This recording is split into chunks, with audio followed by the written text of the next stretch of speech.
Well, g'day everyone. It's Two Ordinary Cops, and we are back for our second Anzac edition. Damo, what's going on, mate?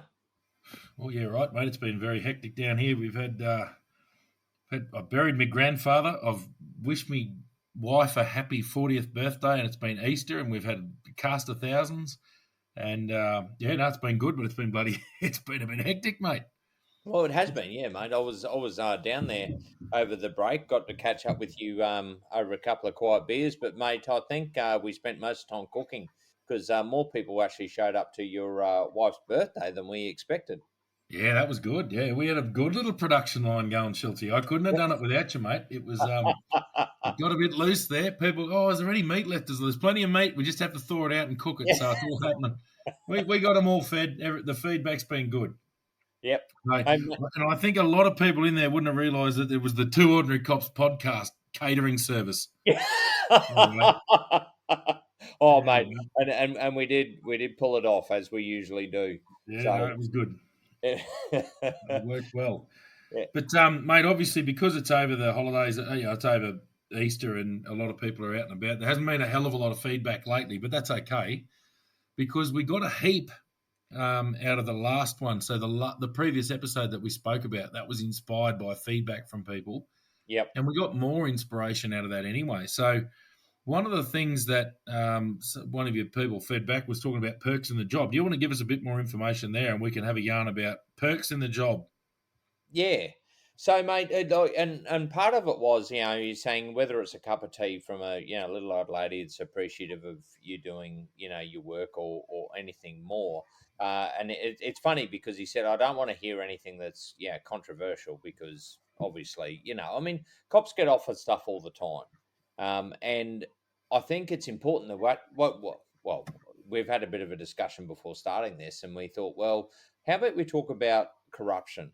Because the Mm. police are the one of the most, I suppose, scrutinised organisation when it comes to corruptions, and this is, and look, I will be fair in saying that in the past, yes, the police have been corrupt.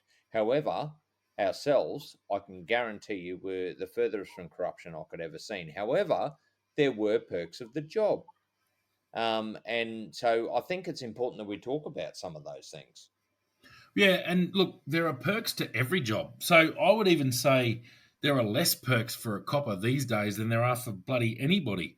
I get perks to my job now as a trainer. Like all of our courses are catered. So I get morning tea, lunch, and afternoon tea provided for me every single day of my life. It's part of our contract.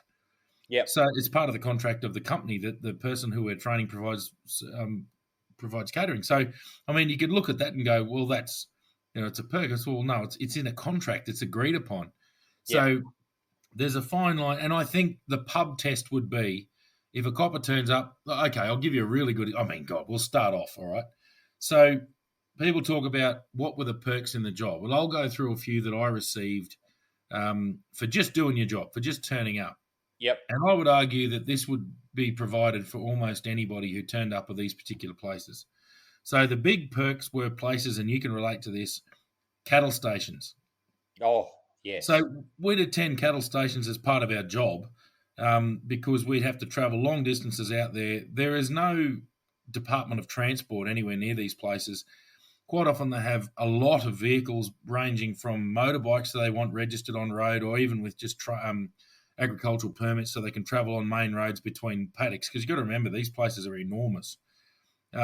You've also then they might have multiple heavy vehicles, multiple station vehicles, all kinds of things. They've got young ringers who want upgrading and licensing, or they might have got someone out who's on a learner's permit or doesn't even have a license. So we've got a lot of government provided administration, gun licensing, all kinds of stuff that goes on out there.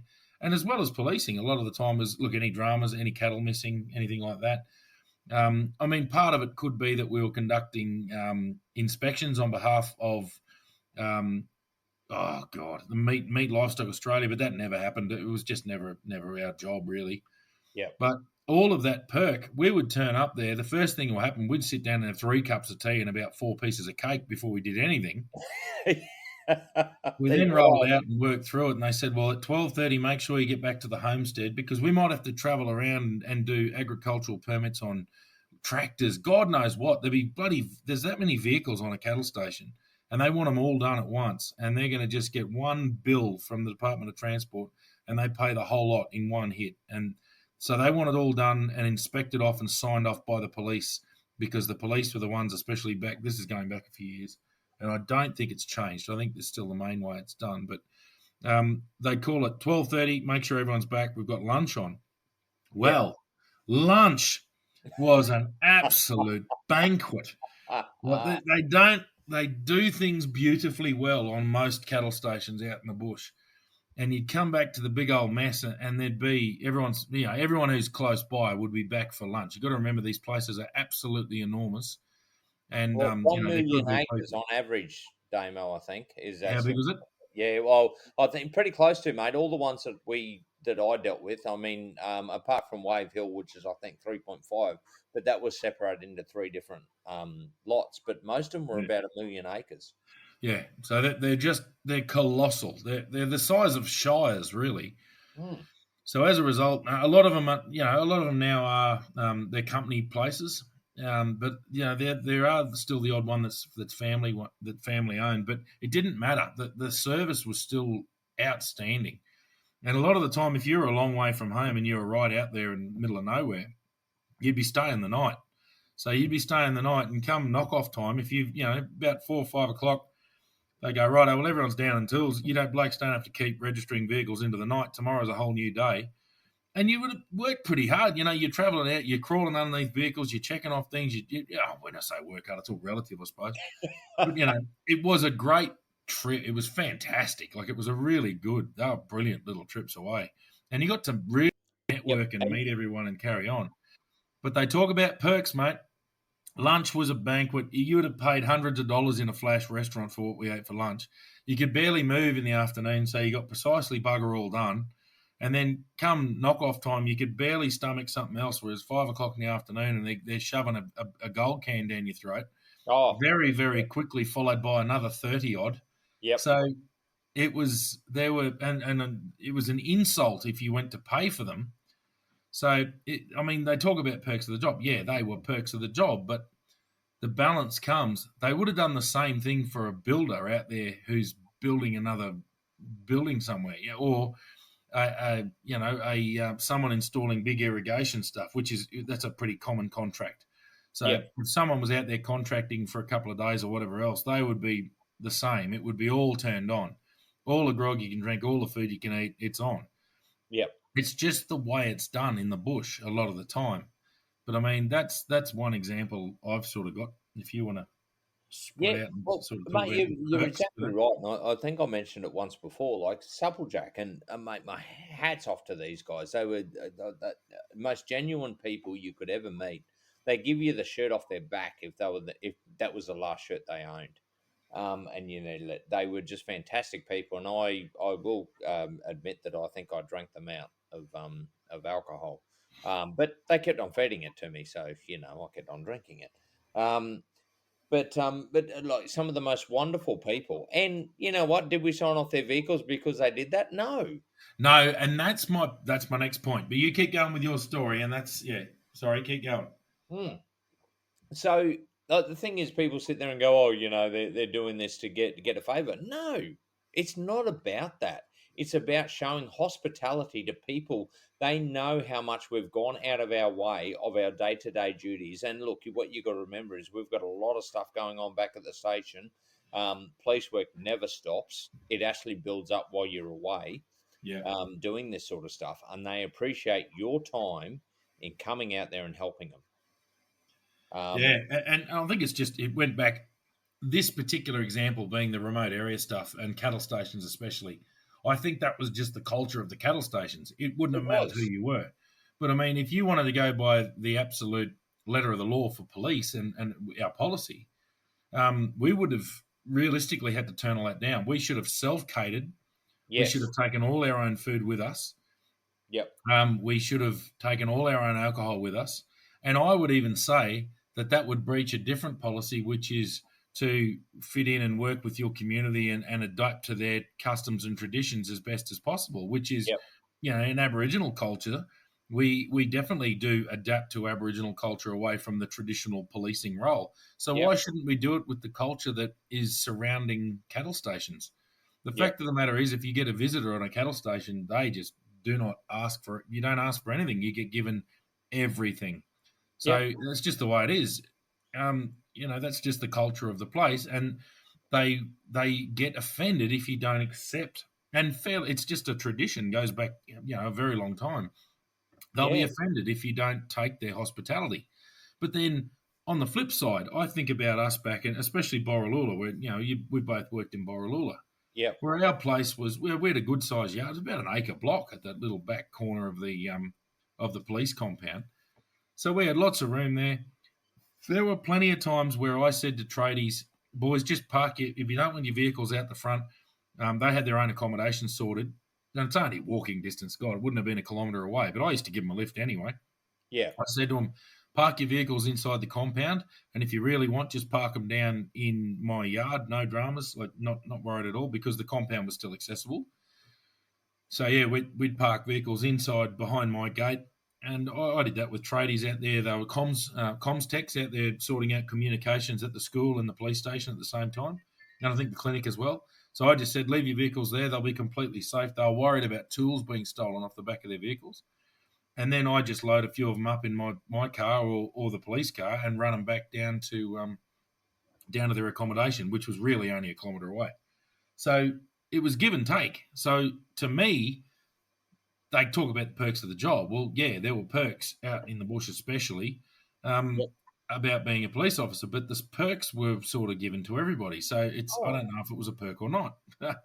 Well, mate, it's and look, I will mention this, and I'll say Dippery Barra Lodge. If you ever get a chance to go to Dippery, I allowed them. I was a sergeant of Ramangini at the time, and they were running a Barra Lodge. It was about half an hour by boat.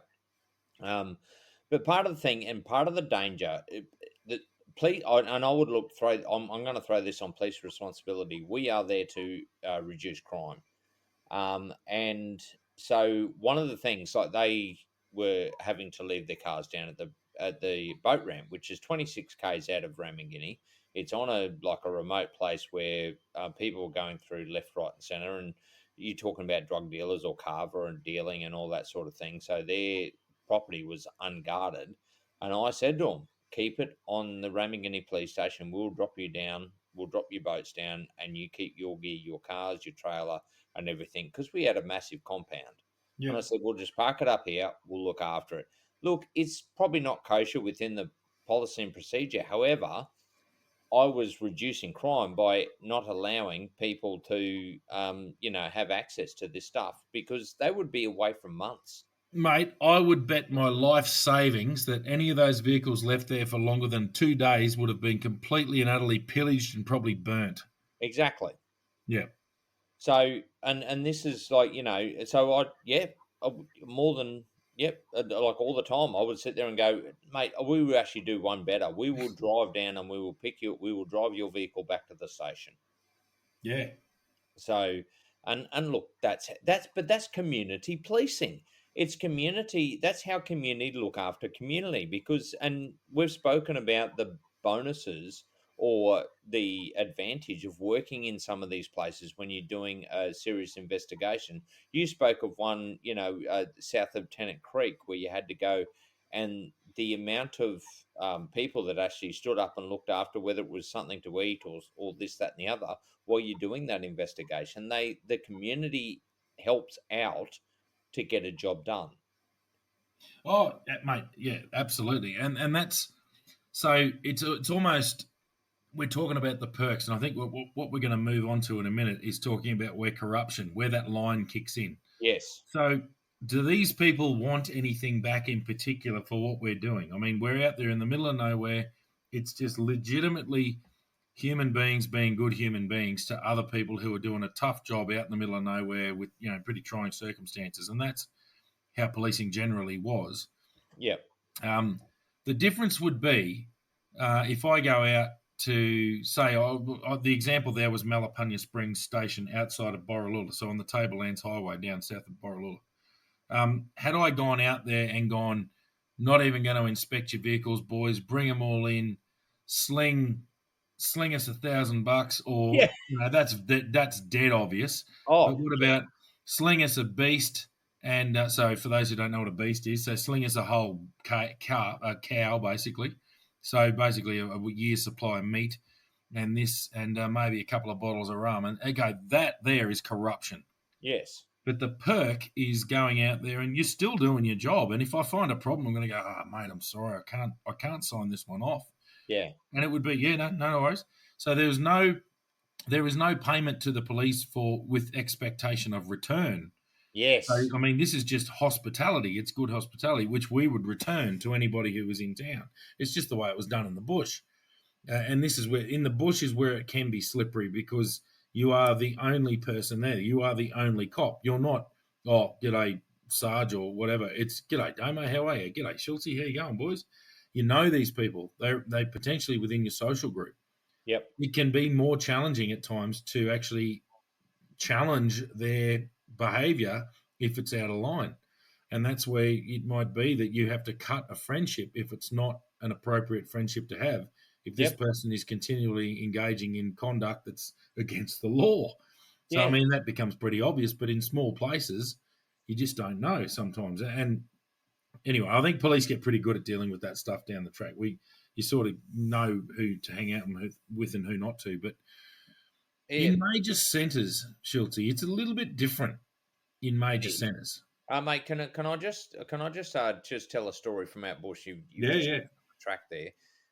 Like I'm just going to put a couple of instances where, and these are things where people have done favors for us, of course, because we were doing our work and they've given us a free meal or, this, that, and the other, or even like the council out there.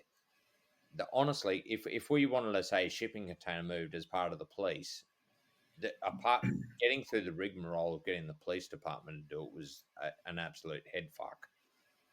So what you do is just go, look, can you move this from here to here, and this will be done. Because when you're out bush, especially with those the Themis on the day, Yeah. it was hard to get that sort of stuff done. And these people did it off their own back, and they did it because they appreciate the police being there, this, that, and the other.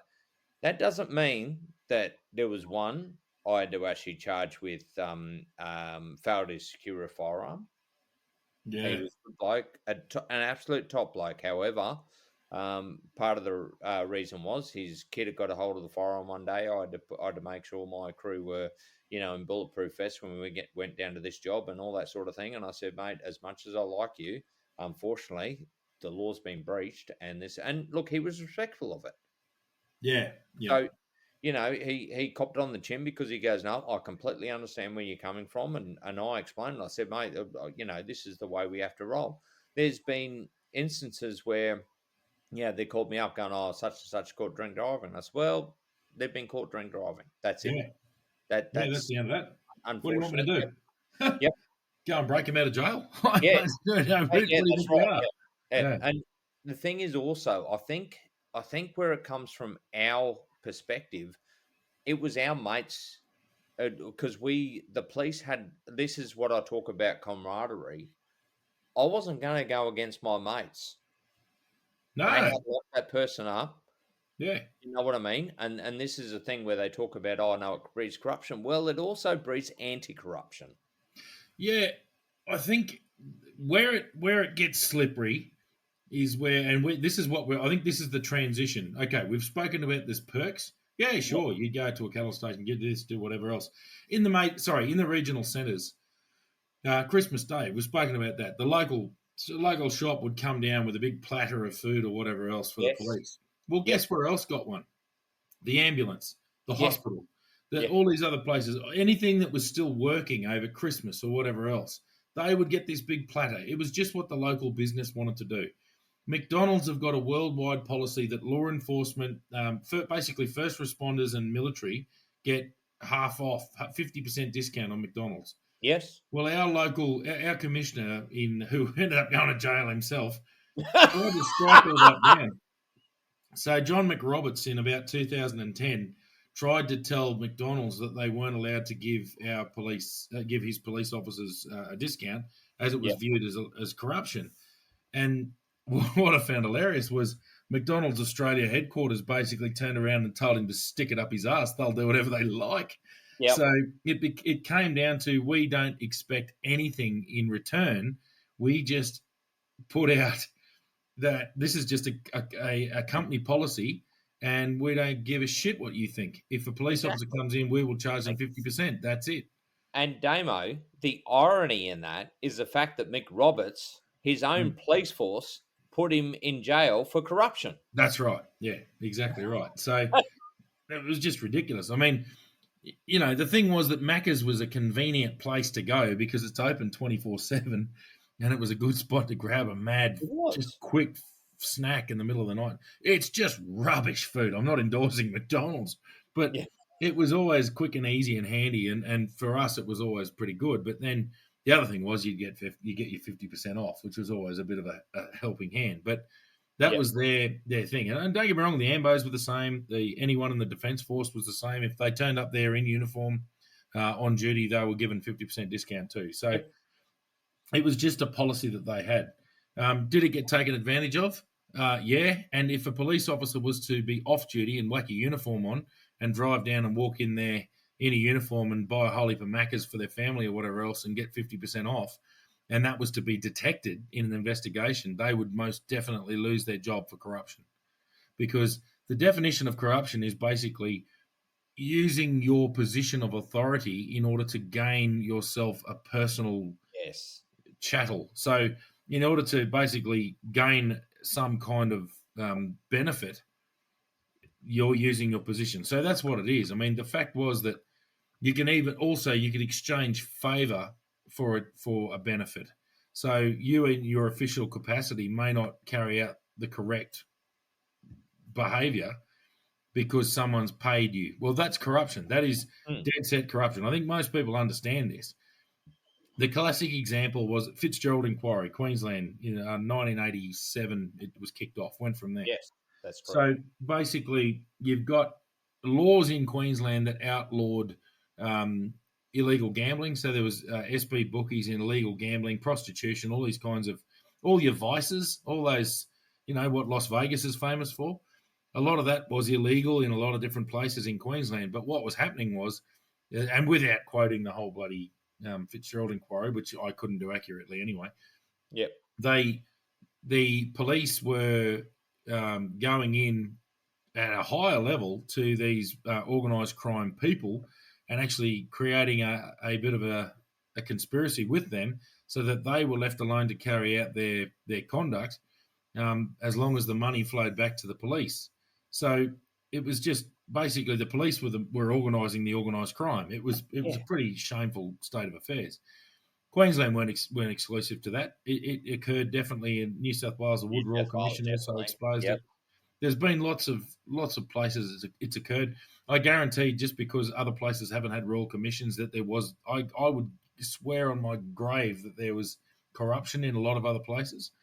But I Yep. will swing back and say it now, and that I'm very, very confident that there is a very low level of high level corruption now in police forces around, especially Australia and New Zealand.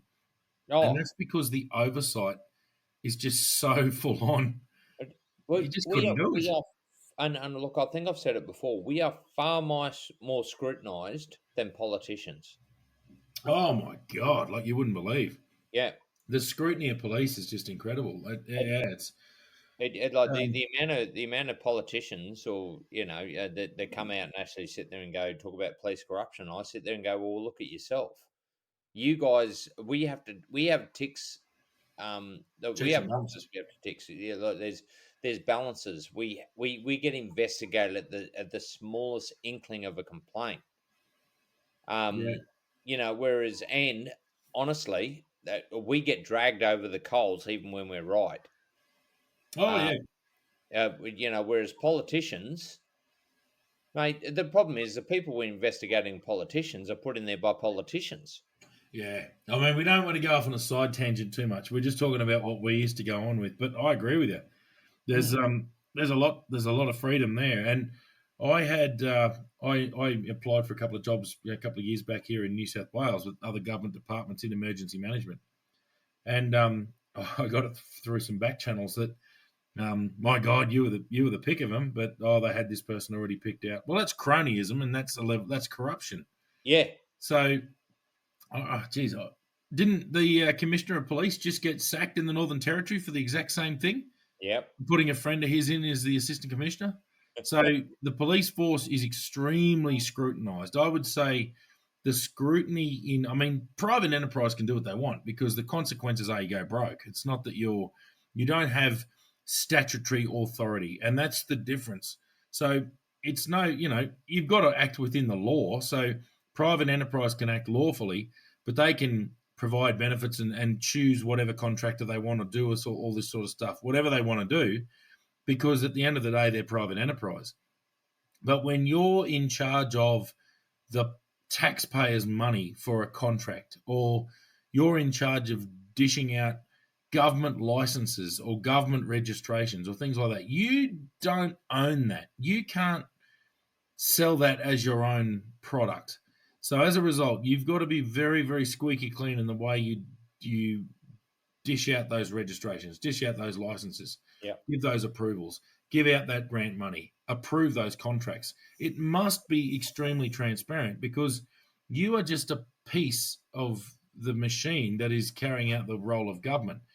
If you want to pay off whoever you want and have whatever contract they want and do whatever you want in your job, then you need to start your own company and you can do whatever the hell you want. But the consequence will be that you go broke. Yeah. So if you're a successful business, you can do whatever you like.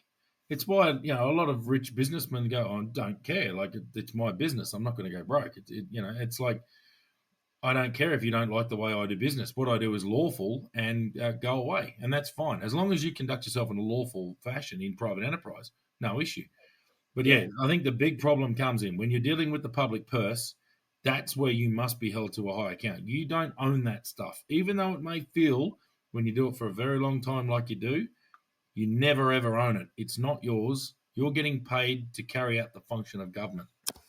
Yeah, and I think that's it. The important thing is there, and it was one of the things my uncle wrote as part of my reference when I went to join the NT Police, and he said my moral compass was very high, and and that's so like the moral compass. And look, I did get accused of corruption. I remember one time I was actually out doing a search in relation to Carver, and one of the old elders obviously got the shits because we were hammering his house because they were selling carver out of that place and they were making hundreds of, well, they weren't making hundreds of thousands, but the Tongans were making hundreds of thousands out of it.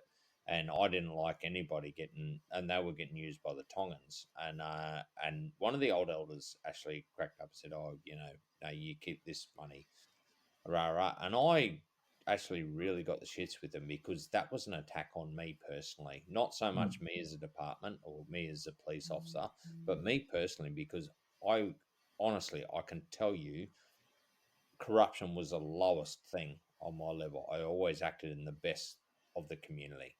Um, and I remember going off at him, and even his family came up to me and goes, Ben, it's all right, it's all right. He didn't mean that." And I said, "No," I said, "This is wrong."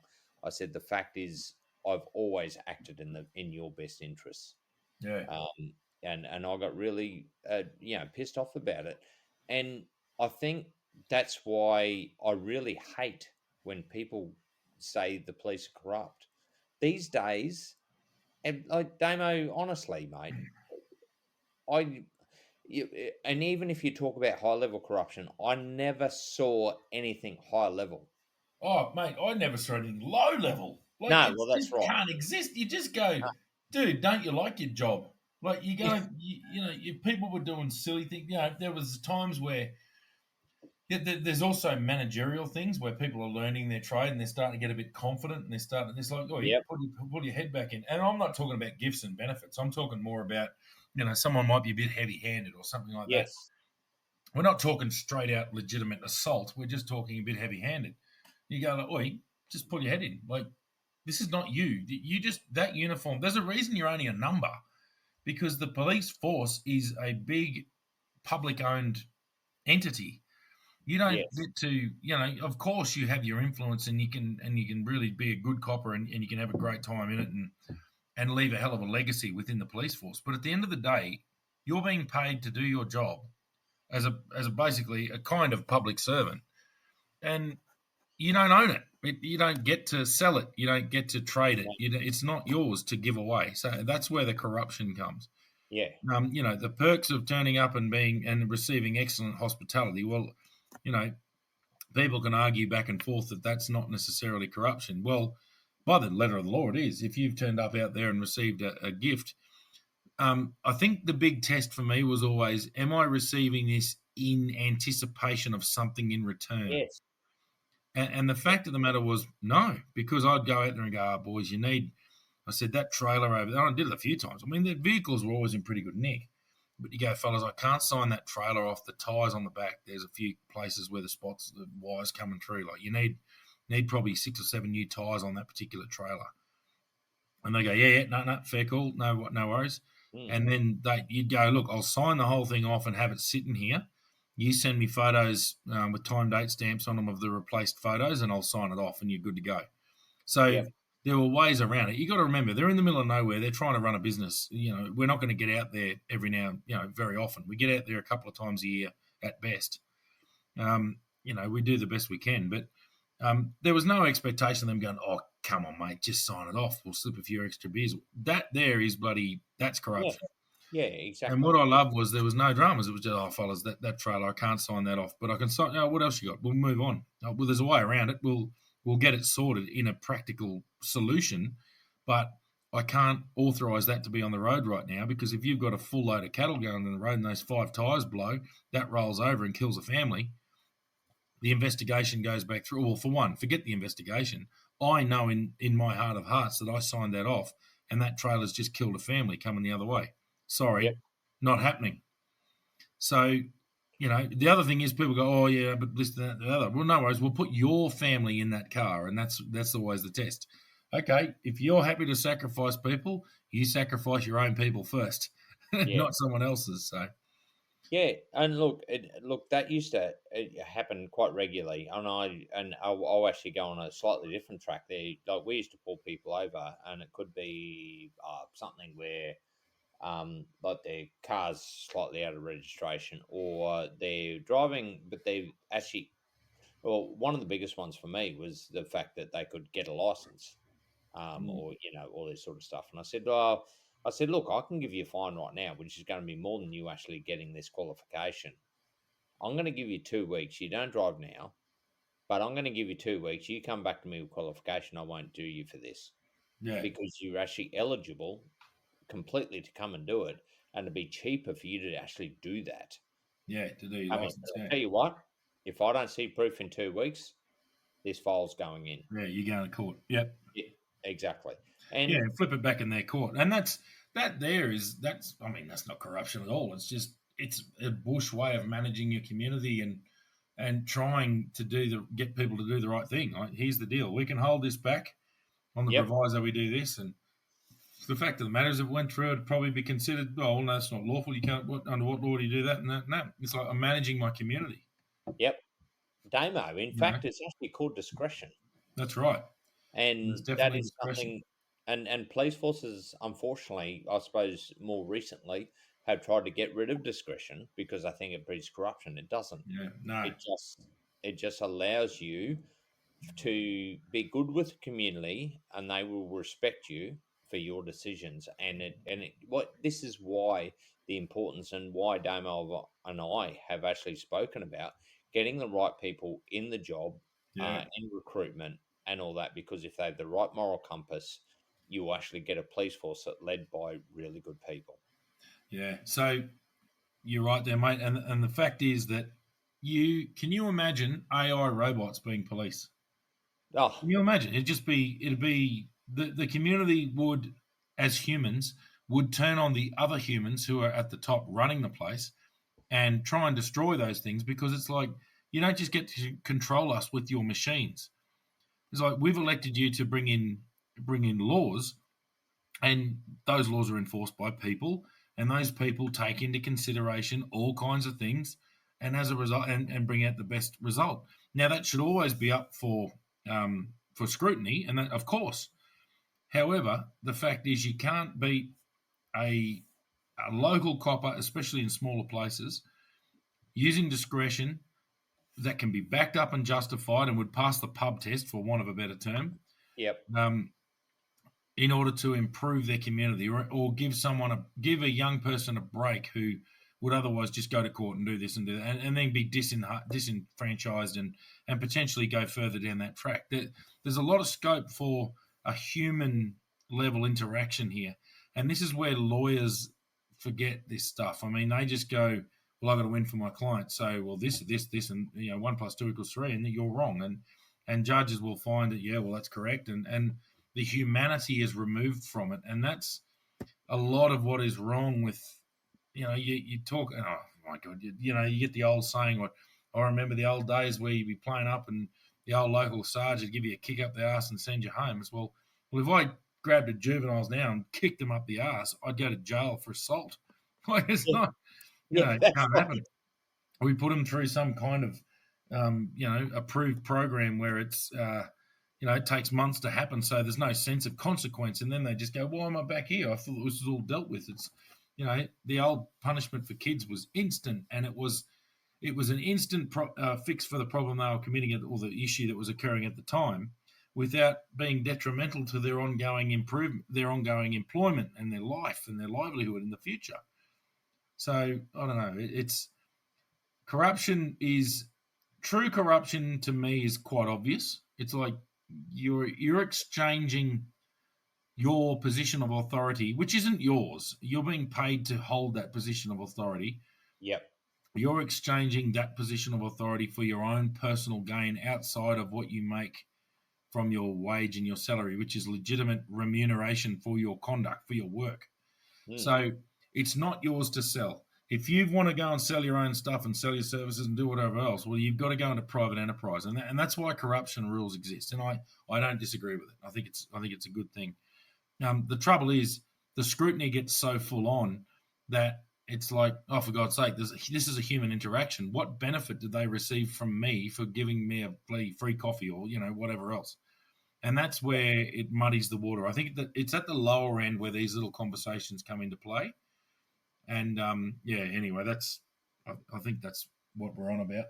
Yeah, well, definitely, mate. Look, I'm just going to mention one thing here. I've got a question later on in my career. Basically, we've been working for 2 weeks with about 2 hours sleep a night, and we were on stand down, having basically because unless it was an actually dire emergency, Collins were not going to call us out. Mm, And the duty super was the one that called this because we were just so overworked. And anyway, I got a personal phone call, but it was on a sat phone where somebody was trying to let us see. And anyway, of course I got woken up in a start because I'm trying to sleep, trying to catch up on any sleep I could possibly get. And yeah, and it was a guy. And anyway, I assessed the situation. I go, all right, okay. And he knew my personal because I'm friends with him. mm, And rah, rah, and yep, okay. I said, all right, you're stuck out here, and I'm just thinking all the ways that they could get saved. Because they were actually quite a few nautical miles out to sea. mm, And do in these remote locations, there's not a lot of availability to get other agencies to take care of this. And anyway, I've sat there and gone, all right, leave with me. And so I just went through the proper channels. I called the duty super. I said, this situation, look, I'm allowing it up to you. I wanted it approved at a higher level because I'm going to get paid overtime and I know we're on stand down and all this sort of thing. However, mm, we can actually do this job and get it done and make sure people are safe and blah, blah. What really shit me out of all, and yes, it did get approved, and I went out there, and it was probably rightfully so. I went through those extra channels because, I mean, technically, I was justifying what I had to do. But it didn't stop me getting questioned about it, no. and that it really pissed me off because the fact is, I'd actually gone through the higher channels to make sure that everything was legitimate because my concern wasn't actually because he was a mate. My concern was if we didn't act and something happened, like bad weather, and they capsized and they died and all that sort of thing, I'd never forgive myself. Or whether it was a mate or not, I would have never have actually ever forgiven myself. No, So, no, you're right, and that's the thing. It's like you've made the call that you need to go, and it's people questioning your integrity on that, and that gets mm, personal. But it's sort of, I think there's two parts of it here. Is like if you can tell as a senior police officer investigating this, if you can tell that the person who or the police officer who has made this decision is acting in good faith and not acting in such a way that is going to bring them, benefits and rewards, mm, then surely you can see that. And then if you really want to conduct an investigation, get onto the guy who called you out and go, what was the go? mm, What's going on here? If you suspect that they've conspired together to create a situation where you're going to get called out, I mean, that's a lot of effort to go for a couple of hours of bloody overtime. and especially, mate, I just wanted to fucking sleep. Yeah, exactly right. And that's the big thing. It's like, are you kidding me? How about you pay me just to stay in bed? So yeah, no, I get that. It's like people, oh, well, geez, you were out again. You were called out another call out. That's a lot of overtime. It's like, yeah, I know it's a lot of overtime. Do you know what Yeah, I would rather have done? Nothing. I would rather exactly. have been asleep in bed. By that stage, the money didn't matter. Like it's, Yep.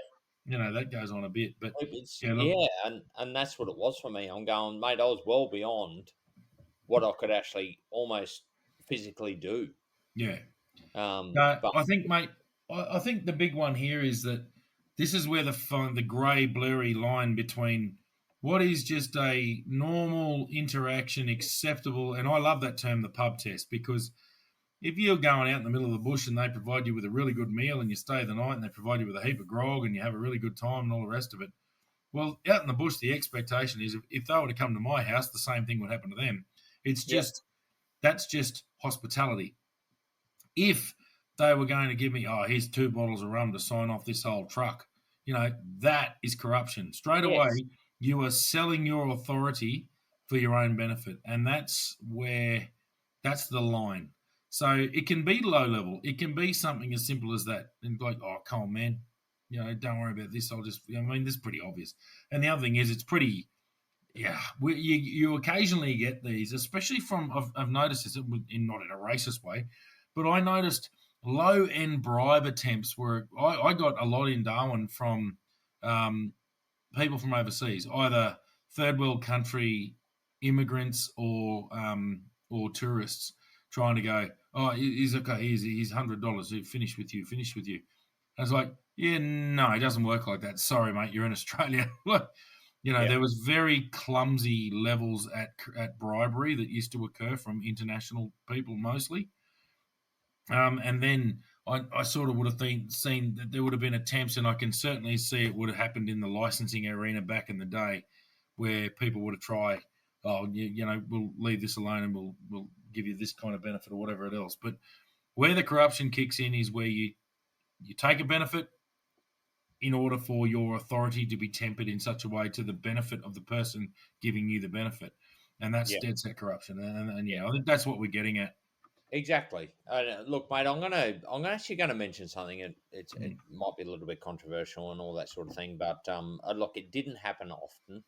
However, I remember when I was out at Ramo, I got a couple of Kiwi cops that worked under me, and I it took me a long time to get adopted into an Aboriginal family because I mean probably because I was straight down the line and all that sort of thing.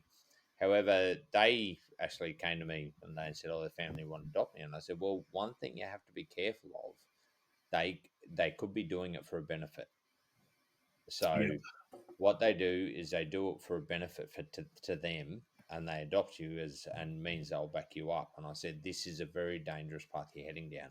So, and look, this I'm saying this because any information for people that work in Aboriginal, and look, it doesn't mean that every person, every Aboriginal family who wants to adopt you is doing this, No, but of course not. Yeah. it just means that you've got to keep an open mind in relation to this, because some do it.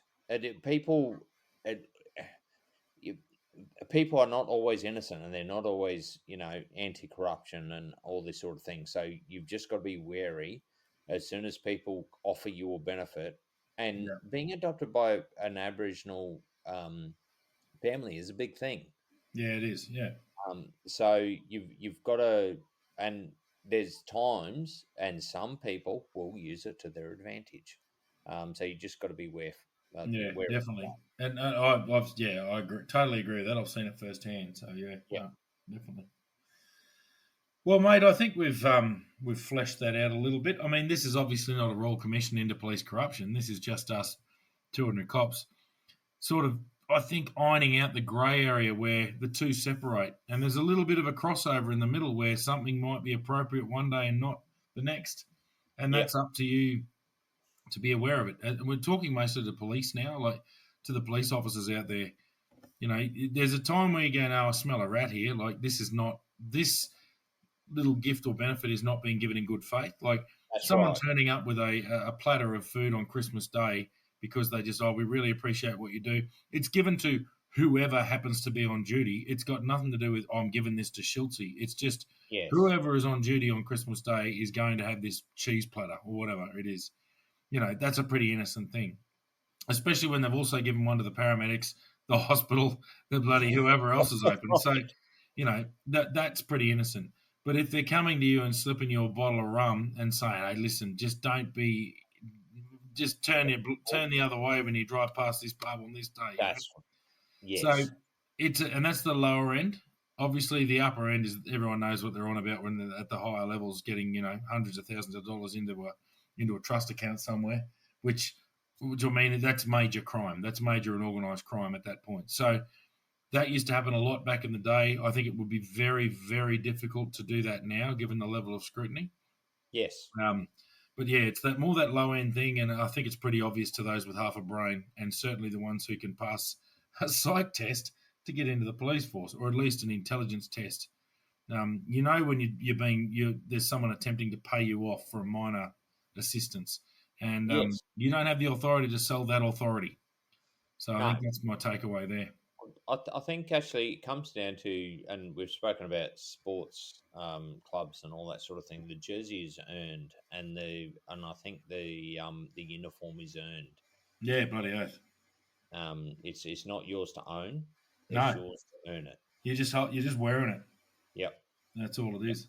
yep. That's Good right. on you, mate. I think that'll work. I That think sort of so. sums up. I think we got our message across. I'm not sure. Give us some feedback. I'm really interested to hear about this. I want to hear some stories from coppers, but I think more interestingly, I want to hear from the public. I want to hear what people think because people go, "Oh, coppers are on the take." It's like how are coppers on the take? They're that scrutinised. It's not funny. So anyway, yeah, no. If Yeah, you've got something to say, bloody let us know. We'd love to know. definitely, mate. I'll back you up on that because the Mm, fact is, like, yeah, people say that all the time. You yeah, shouldn't think it will justify it. Like, yeah, yeah, bring us the evidence yeah. and Bloody show oath. us. I'll go And and arrest the bastard. Well, not anymore because I don't have arrest well, powers. exactly. Yeah, we'll But do a citizen's arrest on yeah, yep. No, exactly right. But yeah, because look, I think this is a big thing, and especially for the police officers out there. And I know probably a lot of them would have the shits with it. So get in contact with us and let us know what you think. Yeah, no, definitely. All right, mate. You want to sign it off? I will. All right. This is Two Ordinary Cops, and we're signing off for this week. We'll catch Oh, you we next week. are. And sorry, well, I just should say it is. This will be released on Anzac Day. So, Oh, yes. you don't say Happy Anzac Day, but everybody get out there and get around Anzac Day. It's a very important day for us. It Um, celebrate with your mates and think about those who've given all. exactly. And by all we mean like their life. And there's Yeah, a lot. I spend my Anzac Day remembering those that have given their life, or even even whether they've died or whether it's their mental health yeah, to actually giving their to limb or their brain. Yeah, yeah. exactly. So yeah, thank you to all those that have served. Absolutely. All right, mate. We'll talk to you next week. All right, see ya.